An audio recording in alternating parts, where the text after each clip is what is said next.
Welcome to Win with the Law with your host, Gary Newland. In the Win with the Law podcast, your host, Gary Newland, partner at Newland & Newland LLP, invites guests who are experts in the personal injury law arena and other areas of law of interest to discuss topics relevant to the general public. You can find this show on all the major platforms, including YouTube, LinkedIn, Facebook, Apple Podcasts, Spotify, and on our website, newlandlaw.com. Now here's the host of Win with the Law, Gary Newland. Welcome to another episode of Win with the Law, the podcast where we dive deep into the law and learn from some of the most respected lawyers. I'm Gary Newland with Newland & Newland from Arlington Heights, a suburb of the city of Chicago. I would like to introduce you to Terry Slaw, one of the Chicagoland's most respected attorneys. He has done countless trials and many appeals and many years of practice. He is here today to discuss why drug overdoses are not counted as homicides and how the law protects a person from prosecution if the person calls 911 for help with overdose from drugs. Without further ado, let's jump right into it. Terry. Good afternoon, Gary. Thank you for being here today. It's always good to see you. Same back at you. Can you tell us about why you believe an overdose should not be classified as accidental death and should be classified as a homicide? Sure. And I'm going to quote some stats, but they'll be out of Cook County, Illinois, most of Cook County being the city of Chicago, or a great proportion of Cook County being out of the city of Chicago. In the year 2022, which is the most recent calculated statistics, there were 2,000 drug poisonings that resulted in death in the county of Cook, state of Illinois, in the year 2022. The vast majority of these, were the cause of the death was poisoning by the drug fentanyl. Concurrently, a vast majority, probably in excess of 95% to 99% of these opiate-related deaths in Cook County in the year 2022 were classified as accidents and not homicide. To me, there's a statute in Illinois, and there's like statutes in most, if not all, the states in our union. In Illinois, it's called the drug-induced homicide statute. Basically, what the drug-induced homicide statute says, if a drug is delivered, if it's a controlled substance that is delivered to another that causes a death, it's a drug-induced homicide. It's a homicide. So Terry, let me just interrupt. I'm sorry. So essentially, someone can be charged with murder for delivering a drug that results in an overdose. Is that correct? Yes, absolutely. An individual who delivered, or if there's the chain of if the drug that ultimately got delivered to the victim, if there were 3 people down the chain, they all can be charged with drug-induced homicide here in Illinois. I like giving let me get clarification. So even though the person that delivers the drugs or people that deliver the drugs can be charged with homicide, the death certificate doesn't reflect that the person was killed, does it? It reflects accidental death, doesn't it? Well, the vast majority of them say that, but to be fair, whether a death certificate is, and there's 3 classifications of death in a death certificate, either by a coroner, who is an elected official, or the medical examiner, and Cook County has a medical examiner. There's 3 manners of death: accident, homicide, or suicide. The law does not say thou shall classify a fentanyl poisoning as accident. It does not. In fact, there's case law that such a finding of whether it's an accident, a homicide, or a suicide is within the discretion of the medical examiner or the coroner.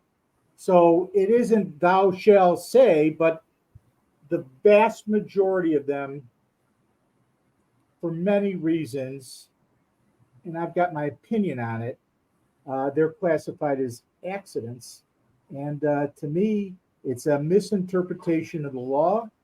And for individuals who have substance abuse disorders, who die from these poisonings, and their family, there's stigma attached that they were just, and I disdain this word, but they are junkies, and this is what they chose. And it's absolutely false. So Terry, that concept is absolutely false. And the findings of coroners and medical examiners in this state who classified these deaths as accident missed the point. So why do they do it the way they do it, Terry? Do you have any input on what you believe is the reason why? I think historically, this is how it's always been. And if it's good for then, it's good for now. And this is how it's always been. And yada, yada, here we go. Well, no, it's incorrect. Now, there's been an historical change in our country that heroin in the 50s into the early 60s, it was considered an urban problem, a city problem. But when young people start dying of opiate poisonings in Buffalo Grove and Crystal Lake and suburbs like that, now all of a sudden it has gone from a city problem to a statewide problem, and it's gotten substantially more attention. It always should have gotten the attention, but now since it's no longer just an urban problem but a statewide problem, it's become a crisis. And it always was a crisis. Yes. Terry, so basically what you're saying is overdosing is happening in all communities throughout the state, and if those overdoses were considered homicides, what would that do to the crime statistics? Well, the numbers are easy. In 2022, if there were 2,000 drug poisoning deaths in Cook County, the vast majority of them deemed accident. If they were classified as a homicide, it would double to triple the amount of homicides in Cook County every year. And in my opinion, just as a lawyer from the northern suburbs of Chicago, that would be politically unacceptable. And these clearly are deaths. They're not accidents. These people, many of them who are opiate use dependent, they are opiate use dependent because many of them were prescribed opiates for illnesses. They get hooked on it, addicted to it, and when they can't wean off, the doctors used to pull the prescriptions, and they needed a substitute, and the people would turn to heroin because it was easily accessible on the street. Because if these individuals who become use dependent to opiates and heroin, once they get this use dependency, they don't take it for the high. They take it because they need it to live. And that may sound strange, but when these individuals go through withdrawal, they need to use again. And they choose the heroin. It's a vicious circle. But to me, if an individual has a substance abuse disorder in reference to opiates, and they buy a pill and it's laced with fentanyl, they didn't bargain for that. And to me, in an interpretation of the drug-induced homicide statute, it's not an accident, it's a homicide. And I find a problem, like you said in your introduction. Yeah. Why? Let me ask you. So, why do you carry this issue? What is it to you? Why are you pursuing this issue where you want the death certificates to be reflected as homicides? Does it have something to do with accountability, or? Well, I'll be frank about it. The people who know me know the story. Both friends of mine and people, professional colleagues. I am an attorney. I've been an attorney since 1982. My daughter died of a fentanyl poison, which is a variant of fentanyl. And didn't really, thank you. And I didn't really understand anything about it.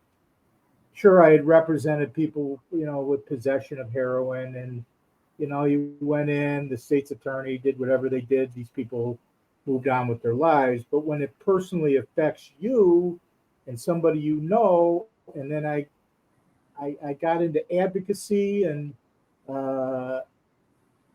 it's a problem, and it's very complicated. I clearly. Now, a lot of my colleagues who are advocates, we will agree to disagree.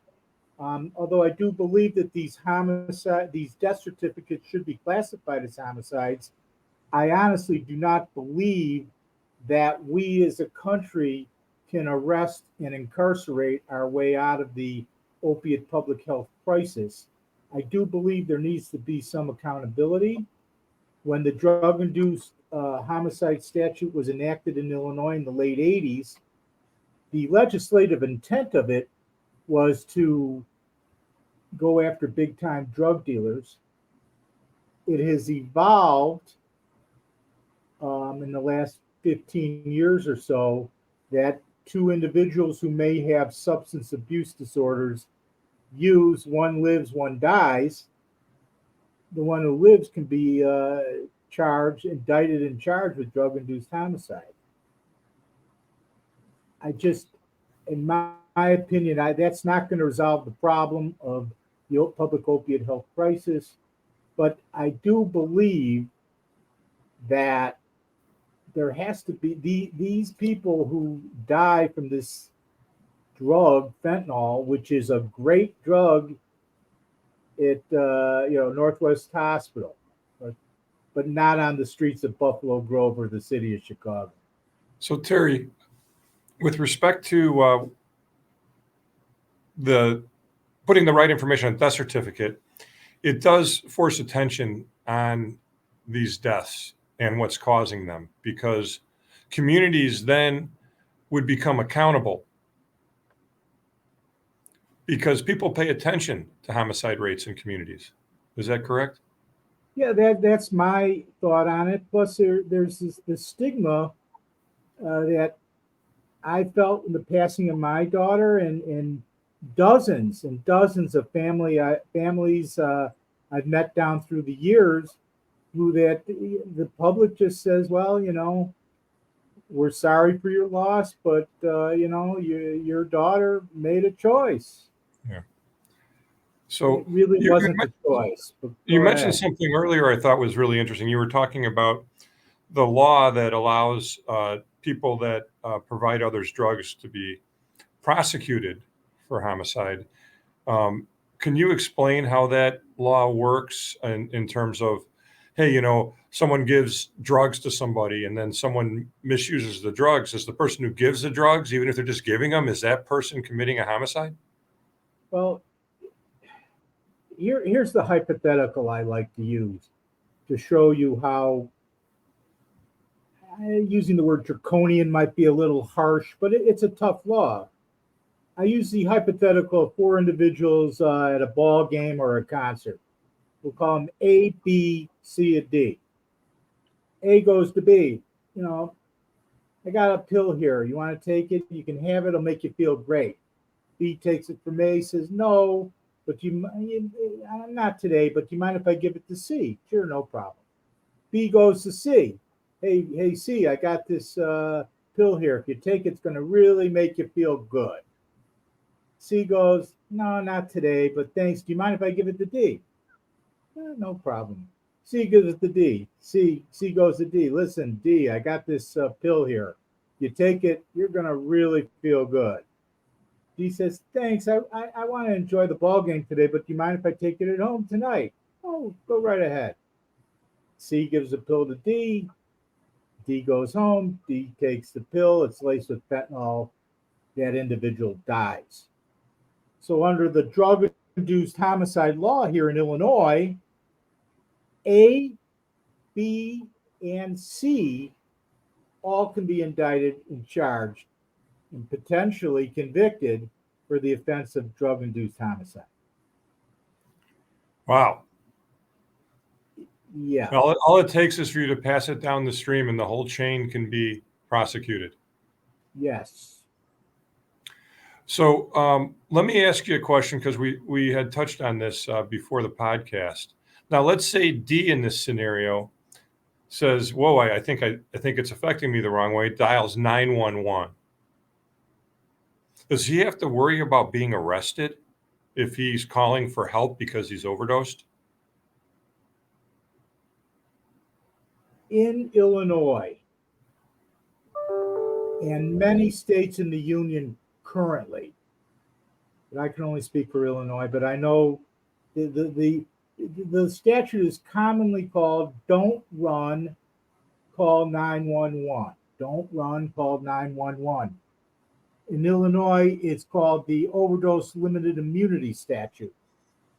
In Illinois, if an individual is undergoing a drug overdose and that individual or some other individual on their behalf calls 911, and they call the law enforcement and say, listen, we've got an individual in Illinois Route 120 in Park City who is in a car and they are overdosing. Can you please send somebody out there to rescue them? If an officer, pursuant to a phone call which says, you got a 911 call here, we're going to go out there, we're going to have our Narcan shots ready, we're ready to go. They see the person in the car slumped over, turning blue, needles and heroin in the front seat. They give them the Narcan. Person is saved. Under the statute here in Illinois, the individual is supposed to be eligible for immunity from prosecution for possession.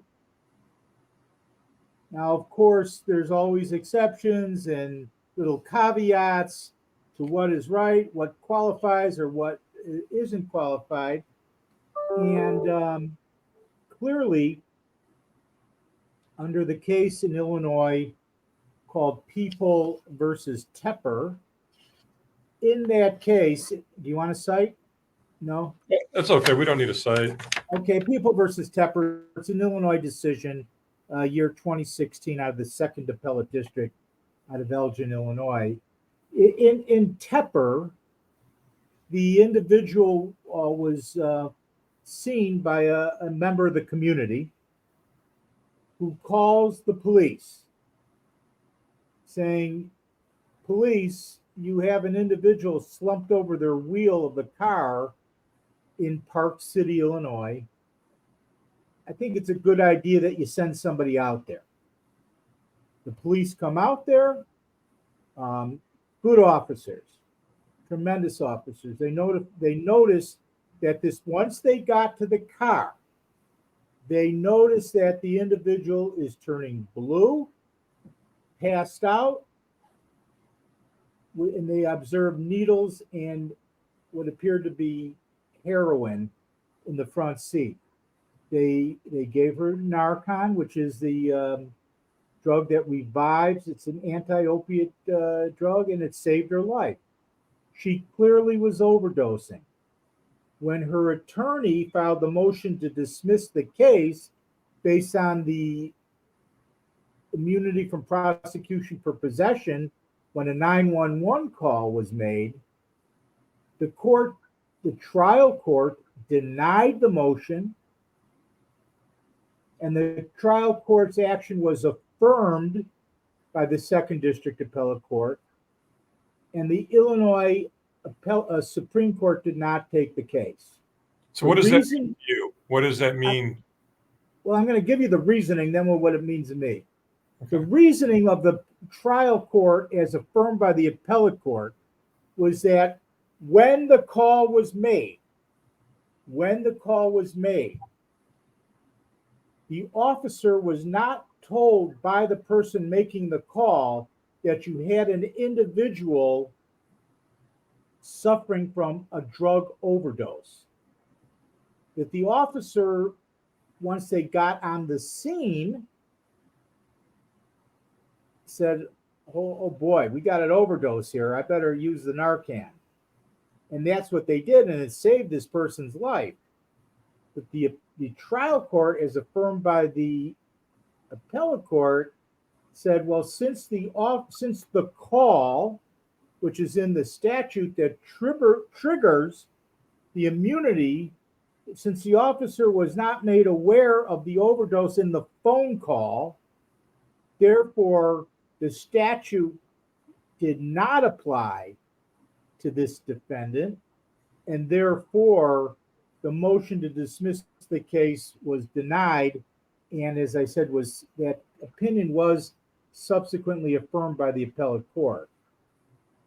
So, in my opinion, what advice do you give as a result of that ruling? As a result of that ruling, yeah. If you want to perfect the case, now people are not lawyers. So if somebody is uneducated, and it's not a put down. I mean, they're not attorneys. The best way is if you somehow are using drugs which can cause an overdose with other people, that if there is an overdose and the police have to be called, at least here in Illinois, the phone call should say, I am at such and such an intersection. I'm with so-and-so. They took this. They are overdosing. Please come and help. But so the police have to know when they have to know that it is for a drug overdose for that law to apply. And that's it's a protective shield on those that are overdosing. But in terms of, they want people to call and ask for help. Is that right? But they also expect the regular person who's overdosing to also say, hey, I'm overdosing from drugs, which is what protects them. Well, that was the interpretation of the Lake County, Illinois trial court as affirmed by the Second District Appellate Court of Illinois. I mean, the legislative history of the statute, which was enacted in, I think, 2013 or 2014, and that's why it's called Don't Run, Call 911. In Illinois and nationwide, the problem is if you have a group of individuals, usually young people, if they are using heroin and one starts to overdose, the other people with them, they panic. So they go, oh boy, this is really bad. Let's split. Because the cops will come and they'll arrest everybody. So the intent of the statute was to protect not only the person overdosing, but the people who would call, who may be within the scope of the drug usage and the illegal possession. The intent was to save lives. And the court has ruled, and that's been the law for almost 8 years now. I disagree with it, but that's the law, and you deal with what you got. Terry, it seems to me that there's something called prosecutorial discretion. And if you have a situation and you're a prosecutor and someone calls to save someone's life and someone goes through that process, and to split a hair on the statute and have them found guilty of a drug offense when the law is created to save lives seems to me to not be a use of prosecutorial discretion properly. Again, I agree with what you say. Now, in all fairness, when this Tepper case occurred back in 2015, the ink was barely dry on the statute. It was less than a year old. So the Tepper case was a case of first impression in Illinois and probably in the United States.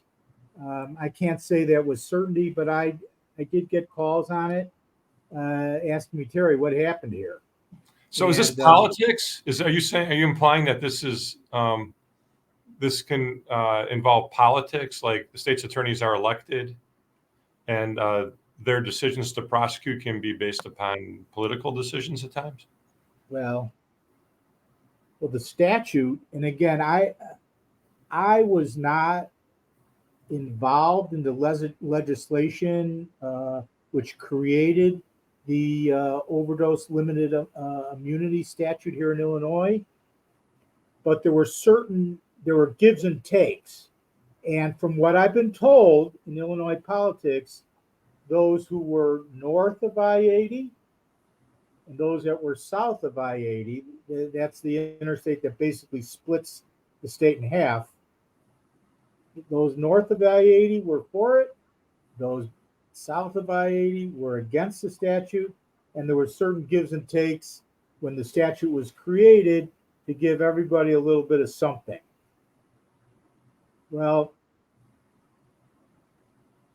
when Tepper came out, nobody really knew what to do. And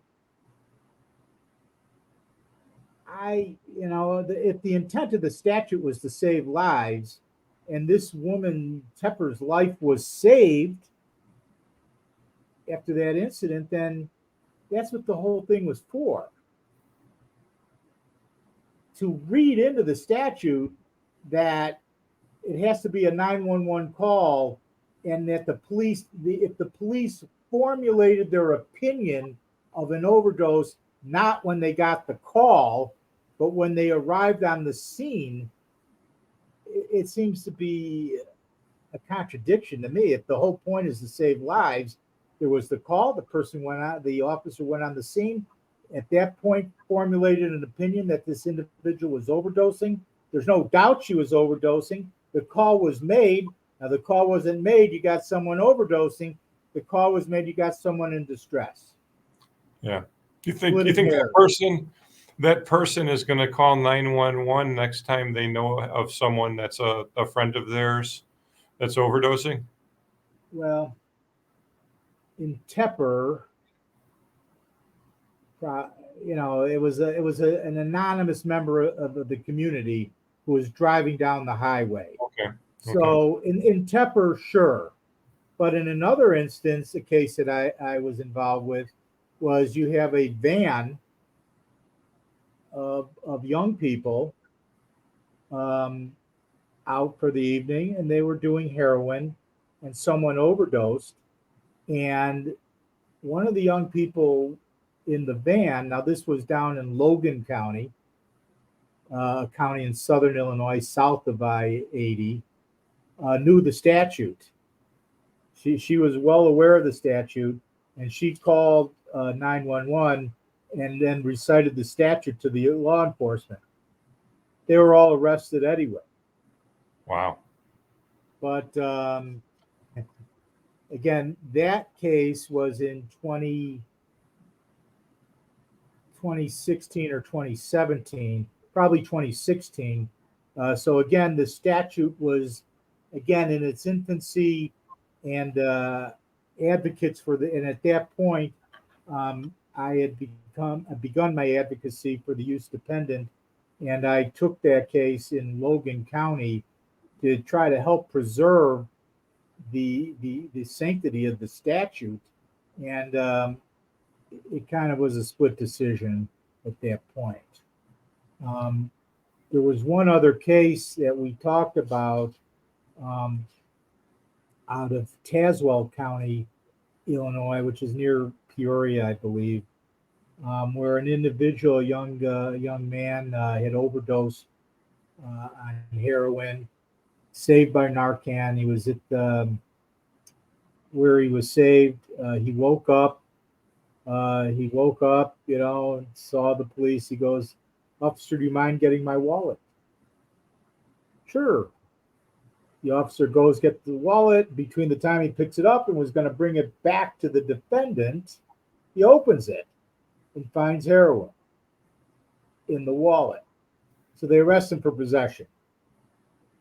The public defender in Tazewell County filed the motion, and the trial court granted it. Granted what motion? The motion to dismiss pursuant to the limited immunity. Okay. And the state appealed that, and the 3rd District Appellate Court out of Ottawa, Illinois, affirmed the trial court's decision, saying that, the whole, and went through the legislative history. So really, in my opinion, you have 2 different interpretations of the statute, one out of the 2nd District and one out of the 3rd District, about, what triggers the immunity, what are the defenses that can knock it out. And I did not represent the defendant in the Tazewell County case, but I did write an amicus curiae brief on behalf of a client of mine known as the Heroin Epidemic Relief Organization called HERO. So, Terry, can I ask you what an amicus brief is?